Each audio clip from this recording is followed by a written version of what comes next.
Eng ing eng.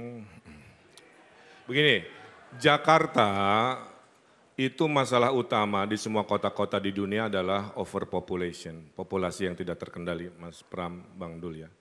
Sehingga dalam 5, 10, 15 tahun ke depan, proses pemadatan kota itu kan menjadi penting. Ada dua catatan yang ingin saya tanyakan. Bagaimana menghitung konsep koefisien luas bangunan untuk mengakomodasi pertumbuhan penduduk itu yang ideal buat Jakarta? Angka berapa, ngitungnya seperti apa? Yang kedua, fraksi PDIP, Mas Pram, di tahun 2022 pernah menolak ide Pak Anies untuk membuat rumah jadi 4 lantai. Dengan alasan katanya bikin beban Jakarta, dengan alasan katanya persiapan Pilpres. Jadi ideologinya itu kemana sebenarnya dalam merespon masalah ini? Makasih. Baik, waktu sudah habis, diberikan pertanyaan, langsung saja diberikan jawaban oleh pasangan calon nomor urut 3, Bapak Pramono Anung dan juga Bapak Rano Karno atau Sidul. Waktunya 2 menit mulai dari Bapak berbicara, kami persilakan. Pak Ridwan Kamil yang saya hormati dan Pak Suswono yang saya hormati. Yang pertama, kalau saya dan Bang Dul menjadi gubernur dan wakil gubernur, maka kami akan menggunakan lahan-lahan yang dimiliki oleh pemerintah Jakarta dan juga BUMD untuk menjadi tempat hunian bagi warga Jakarta. Kami akan mengembangkan kantor-kantor kecamatan, kantor kelurahan, kantor desa, sekolah-sekolah yang ada untuk dibuat hunian ke atas, menjadi make use. Sehingga dengan demikian apa yang akan kami lakukan? Misalnya sebagai contoh konkret, di Jakarta Selatan, di Blok S ada sekolah dengan luas 1,1 hektar. Muridnya hanya 120.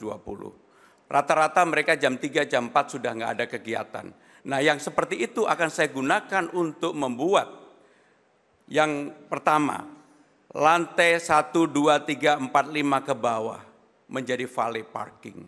1, 2, 3 menjadi sekolah. Kita perbaiki dengan fasilitas yang lebih lengkap. Ada lapangan olahraga dan sebagainya dan sebagainya. 4, 5 co-working space. Dan berikutnya yang ke atas adalah untuk hunian. Karena daerah sana adalah daerah premium tentunya yang menghuni adalah middle class up. Bagaimana dengan yang lainnya? Hampir semua tempat yang dimiliki oleh BUMD maupun pemerintah, kita bisa gunakan untuk itu. Tadi pertanyaan yang kedua dengan Mas Anies, memang nggak apa-apa ada perbedaan. Tetapi saya kemarin sudah berdiskusi secara langsung dengan Mas Anies. Gagasan ide Mas Anies akan saya lanjutkan, walaupun fraksi saya berbeda untuk itu. Bagi saya nggak apa-apa. Inilah yang akan kita bangun untuk Jakarta. Apa yang baik kami lanjutkan, baik dari Mas Anies, baik dari Pak Ahok, Bang Foke, dan Pak Sutioso. Saya berkomitmen untuk membangun itu. Terima kasih. Baik. Waktunya sudah habis untuk memberikan jawaban. Terima kasih, mohon tenang terlebih dahulu. Mari kita hargai dan juga kita hormati masing-masing pasangan calon dalam menyampaikan jawaban dan juga tanggapan. Berikutnya, jawaban dari paslon nomor urut 3. Silakan diberikan tanggapan paslon nomor urut 1. Waktunya 1 menit Bapak, sejak Bapak berbicara kami persilakan. Ya terima kasih, menurut saya membantah argumentasinya Mas. Udah dihitung nggak akan cukup Mas. Semua lahan pemerintah, lahan BUMD udah dihitung itu akan cukup. Harus kombinasi antara seperti yang tadi disampaikan dengan lahan di atas pasar, TOD dan lain-lain, dengan densifikasi. Rumah existing dibolehkan di Tebet di mana yang hanya 2 lantai, di Tanah Abang yang hanya 2 lantai bisa 4, 5 dan seterusnya. Sehingga orang yang tinggal bisa lebih banyak. Karyawan yang kerja di Sudirman Tamrin bisa ngekos di rumah lantai 3-4-nya, pemiliknya di lantai 1-2, itulah yang disebut densifikasi. Supaya tidak terjadi lagi penggusuran-penggusuran. Gubernur yang paling banyak menggusur datang dari partainya Mas Pram. Pak Ahok itu menggusur 113 kasus penggusuran, CNN April 2016, dan menurut JJ Rizal, gubernur paling brutal penggusurannya adalah Pak Ahok dari partainya Mas Pram dan Bang Dul. Terima kasih. Baik, waktu sudah habis. Mohon tenang. Baik, kami pahami semangatnya tapi mohon kita hargai masing-masing pasangan calon, Bapak Ibu.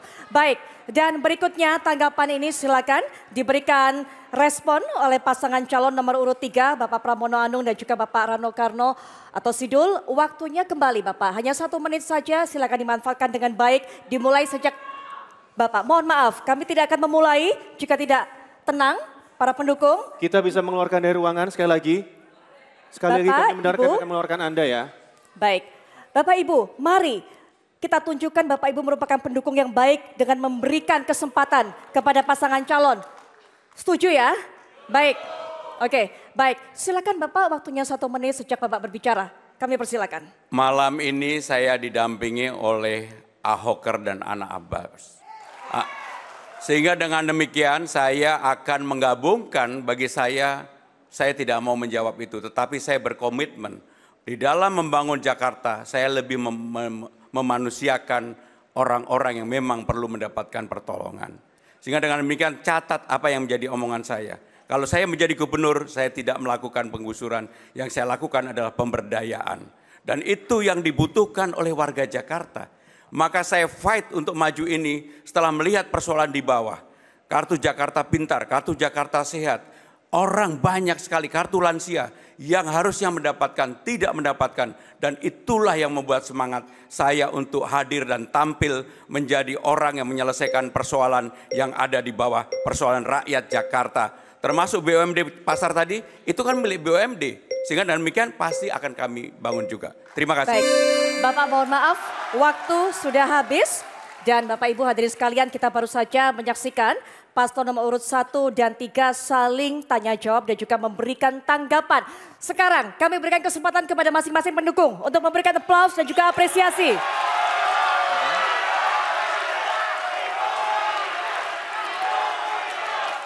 Baik, cukup Bapak Ibu, kita lanjutkan kembali. Cukup, kita lanjutkan kembali.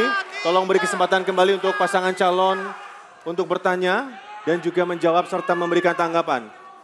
Kami akan kembali memberikan waktu untuk memberikan apresiasi kepada pasangan calon. Terima kasih. Kita akan lanjutkan kembali. Baik, selanjutnya tanya jawab akan kami lanjutkan dan kali ini kami persilakan pasangan calon nomor urut 2, Bapak Dharma Pongrekun dan Bapak Kunwardana untuk bertanya kepada pasangan calon nomor urut 3, Bapak Pramono Anung dan juga Bapak Rano Karno atau Sidul. Waktunya 1 menit Bapak, dimulai sejak Anda berbicara. Silakan. Bang Dul pernah mengusulkan di dalam debat kedua masalah SPBU terapung untuk di Pulau Seribu. Bapak maaf, kami ingatkan pertanyaan untuk pasangan calon bukan tertuju hanya salah satunya saja. Oh iya. Saya lanjutkan ya. Transaksi penjualan BBM ilegal di tengah laut sudah bukan rahasia umum lagi. Itu sebabnya SPBU terapung perlu kita berhati-hati dalam mengambil kebijakan. Bagaimana mengatur dan mengawasi SPBU di perairan sehingga transaksi-transaksi ilegal bisa dihindari. Di Banten saja, di darat mafia BBM masih marak, belum bisa habis, apalagi di laut. Mohon tanggapannya. Terima kasih. Baik, waktunya habis. Terima kasih. Untuk itu kami persilahkan pasangan calon nomor urut 3, Bapak Pramono Anung dan Bapak Rano Karno atau Sidul untuk menjawab. Waktunya 2 menit dimulai sejak Bapak berbicara. Kami persilahkan Bapak. Terima kasih. Mudah-mudahan Mas Dharma masih punya waktu untuk berkunjung ke Pulau Seribu. Kami berdua sudah ke sana. Mas belum. Jadi kebutuhan masyarakat di sana memang sangat butuh sekali tentang SPBU terapung ini.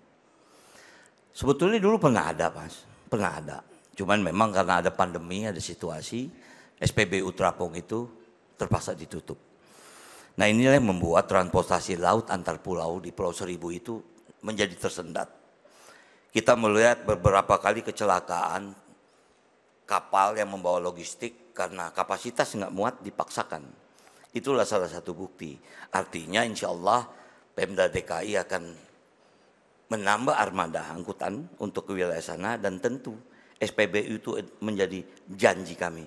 Jadi kalau kami berdua menjadi gubernur dan menjadi wakil gubernur, Kepulauan Seribu akan memiliki SPBU terapung. Terima kasih. Masih ada waktu, masih tersisa banyak. Ada yang ingin ditambahkan Bapak? Tentu dengan pengawasan yang ketat. Kami tahu tentang bagaimana smuggling atau penyelundupan atau ya istilahnya kebocoran tentang tentang SPBU ini, itu tentu kita akan libatkan pihak-pihak yang berkepentingan seperti kepolisian dan Airut. Terima kasih, itu aja. Baik, terima kasih. Dan selanjutnya kami persilakan kembali kepada pasangan calon nomor urut 2 Bapak Dharma Pongrekun dan Bapak Kunwardana untuk menanggapi jawaban pasangan calon nomor urut 3. Waktunya 1 menit dan dimulai sejak Anda berbicara. Silakan. Kalau di darat saja masih sulit teratasi, apalagi adanya mafia-mafia BBM. Di laut itu banyak yang kencing, Pak.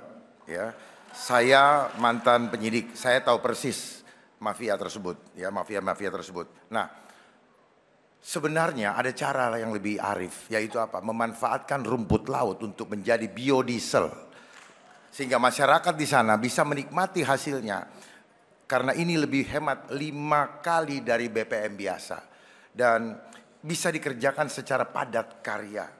Jadi saya tidak setuju dengan kebijakan atau rencana untuk SPBU Terapung. Karena sebenarnya lewat rumput laut yang merupakan program dari Bapak Prabowo, mari kita sukseskan bersama karena program tersebut bagus untuk BBM mandiri atau energi mandiri untuk pengurangan emisi di Jakarta. Terima kasih.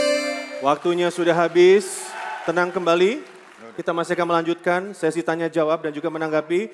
Dan selanjutnya kami persilahkan kepada pasangan nomor urut 3, Bapak Pramono Anung dan juga Bapak Rano Karno atau Sidul untuk merespon tanggapan dari pasangan calon nomor urut 2. Waktunya 1 menit, dimulai sejak Anda berbicara. Silakan. Terima kasih Mas Dharma, itu ide yang menarik. Tapi pengalaman saya di Provinsi Banten, saya membangun petani-petani rumput laut di sekitar daerah Bayah. Itu sangat sulit untuk menjadikan minyak atau bahan untuk transportasi. Agak sulit, bisa tapi memerlukan waktu dan memerlukan teknologi yang besar. Nah artinya kenapa SPBU Terapung ini bagi kami yang paling efektif dan paling efisien, karena sebetulnya ini masih ada armadanya. Tinggal kita revisi, kita renovasi, dan juga kalau SPBU Terapung ini kapasitas itu terbatas, Mas. Nggak mungkin Pertamina akan mensuplai kebutuhan melebihi seperti di darat. Jadi daya tampung di sana pun ya kalau di belakang SPBU Terapung pasti nggak lebih dari sekian ratus liter. Jadi mungkin itu. Terima kasih. Masih ada waktu? Ada yang ditambahkan Bapak? Baik, terima kasih dan baru saja kita menyimak paslon nomor 2 dan 3 saling tanya jawab dan juga memberikan tanggapan dan saatnya memberikan apresiasi untuk kedua pasangan calon nomor urut 2 dan juga 3. Silakan.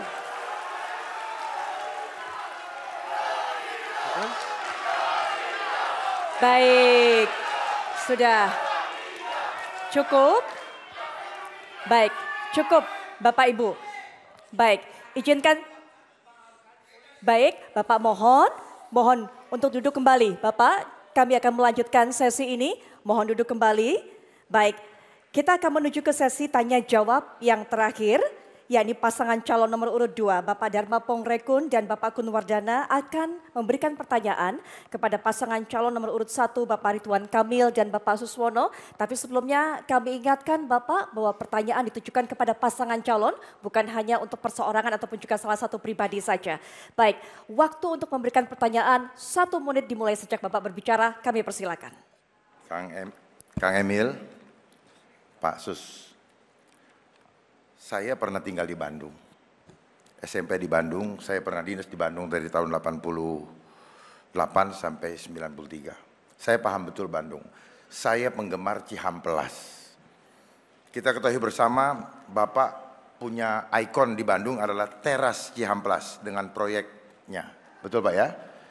Nah, ternyata apa yang Bapak sudah imajinasikan ya, imajinasi Bapak realisasikan, ternyata setelah pandemi COVID lagi, itu mati suri Pak. Dan para pedagang menjadi malas untuk meneruskan, bahkan mereka sekarang berdagang di trotoar atau di emper-emper. Karena apa? Karena sepi tempatnya. Terima kasih.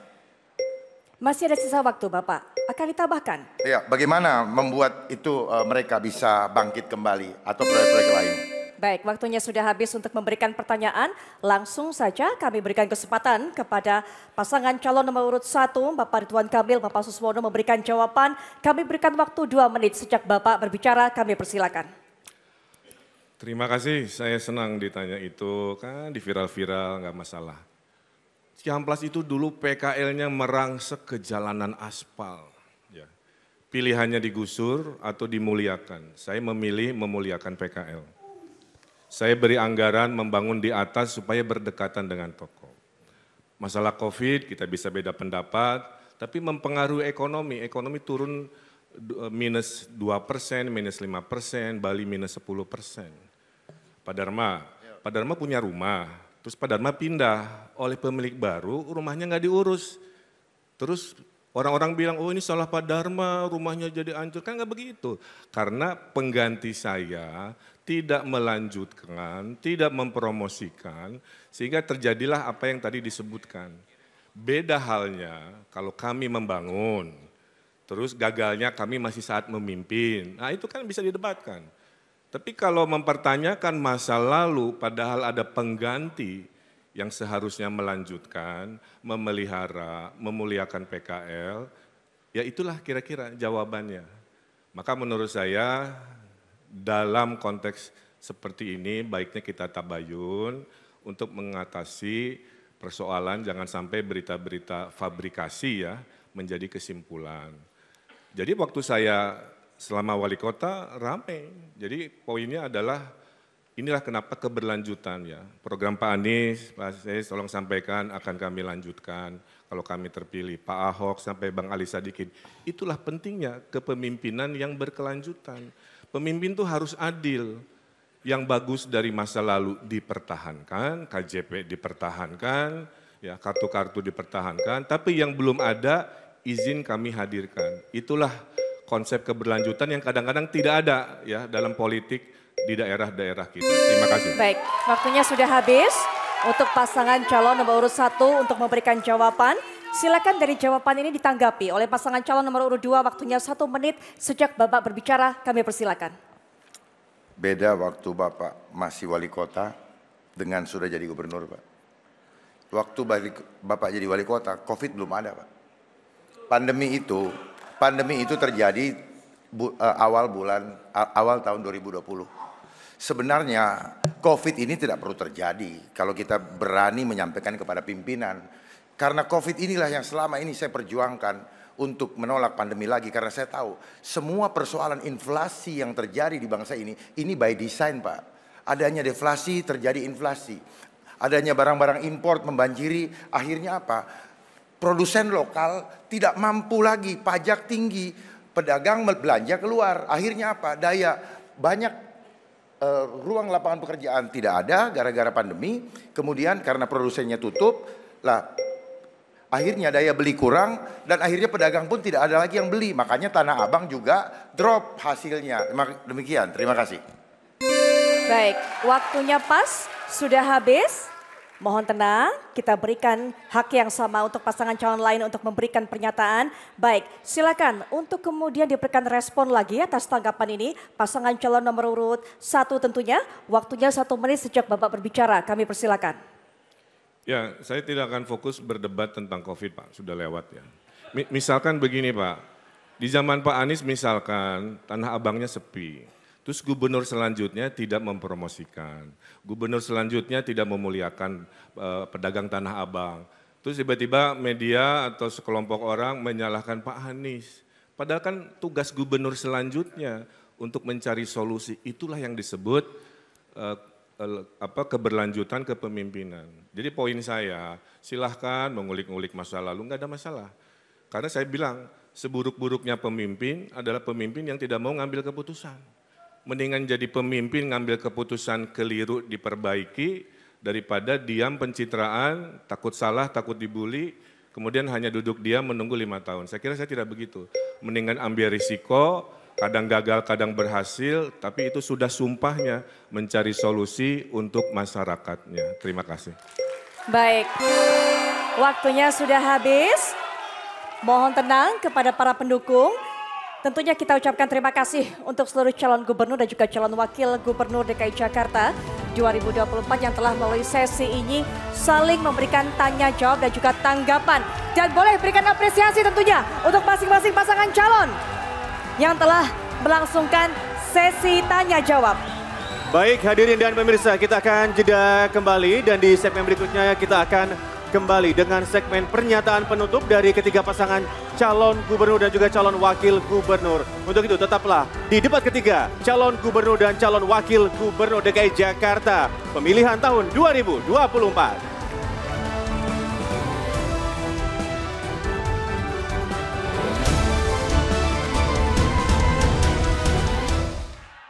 Sebentar lagi kita harus memilih pemimpin buat 5 tahun ke depan. Suaramu yang bisa bikin Jakarta